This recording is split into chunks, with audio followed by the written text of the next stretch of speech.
Kalola sa nang rasaron wala pa ko ipamahaw. So human lang gid nako. Nagsuot lang gani ko pang uranay no, sa akong suot ko pang uranay ug akong short pang uranay. Kay gisadya na ko kadili ko mosulod sa eskwelahan. Una-una bahil nga porte mang kuana nun gubutat ko tinighan ang sagbot mo tingon ang guard nga. Sulod lang te para makapagwalis ka doon sa ano sa may kinder. So pumasok ako. Kaya sagbot wala pa gyud ginikanan og lola nakasulod. Utog na sa sakit so ako na lang nangurso og volunteer og panilig no. So man ako panilhig. Itiwas din ako hantod sa loyo. Walang nako gikuha lang ako mga kinmagwangan. Walang na nako daginuta ang mga sobra-sobra. May na lang po naibalikon ba. Manang pag-ingnon nga ayog tabuni ka akong balikon. Ayog hutag silhig akong balikon. So mura na istorya ha. So sila ko gawin ko lang kutoy bira ko tiyan yung naglakaw ko kay ang akong bunso wala man to ado sa ospital lang yang asawa no. So kung makahigayon ko baka kuan ko sa mga linya kay yang hapon balik po ko kinahanglan mag-assist na po sa kinder no dana na po sila practice. Okay nagkawala ko pati inita di ko po di magsakay kawala ko kwarta gigutom na ko di ko kaon kawala ko ipalit so agwan taon lang na ako maglakad no.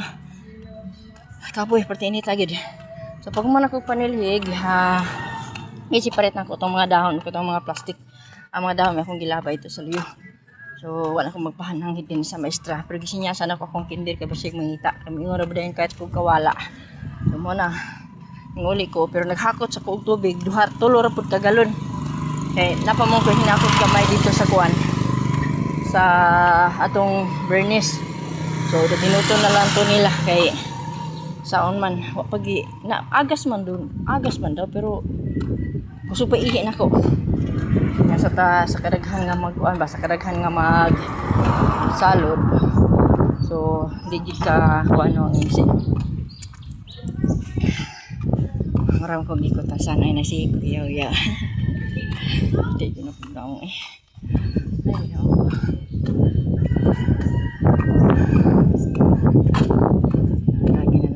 tindahan dito ay dito lang mga sudan yung makuipalit so naman tayo mga tirang sudan sa balay mo na lang to akong kanon so unya mga alas kung siguro ako na lang siguro po yung maghatod sa pagkaon nila tapos kay ang akong kinder usa barag wa man siguro misbila kanana po ilagnat no so uso amping tang tanan no kay uso gyud ang lagnat sa mga bata so wa pa jud ko man sa sulod sa likod.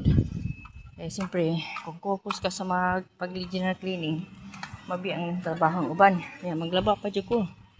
Di mamahimo nga di ko maglaba kay magtipulo kong labunon. Ako ara magyapong problema. Mana mag-ingon sa kanon siya makagbanlaba linda. Di maglaba da ka magbulingon ay gilis oh, para wa koy bulingon. No? Mana sige tag panlaba ani. Anang dili gud mahimo di makapaglaba. Ang sakit na akong likod. Mga pulang ko sa ginuwa nga wadyo ko sakit kaya magkasakit yan ko sa una lang sus wala ba kwarta gin taon ala dadahang kwarta di ay char daghan to so no niya diyan ako tunga sa babas-bas og sa mayay wala ka lang ko ani padung dito dili mahimog di pagpati na bagay may gina kadadala ko payong ho pag dadala ko payong kang inita. Grabe. Nagutaro mo na sa talaman na. So malipay na lang ko no. Di yung magsakit akong ulo. Dahan ko problema. Like sa una ba? Sa una trabaho ko aka. Magsige ko kasakit. Pero karon wala. Kaluoy sa Ginoo no. Busy ko sa trabaho. Bisag ingani akong lawas. Bisag gamay-gamay lang ni. Pero parting trabaho. Di gina ko na lungan. Di gina ko na balibaran. Sa trabaho lang no. So, shout pala sa tanan no? Sa composter mo correct dere abitaw ta sa tinod na sige maroto no ako na ning iwap kay marag taas na kayo okay thank you for watching God bless ini ko sa balay mo kaon ko pag human maglimpyo pag human maglaba na pod o manigaw mo para na pod sa paniid to o hapit na ba may wailong agon ani sana may mag-suporta na sa o thank you pala sa lahat nga nag-suporta sa ko ano yan gusto amping for me okay sa inyong tanan. Happy Monday. Bye-bye.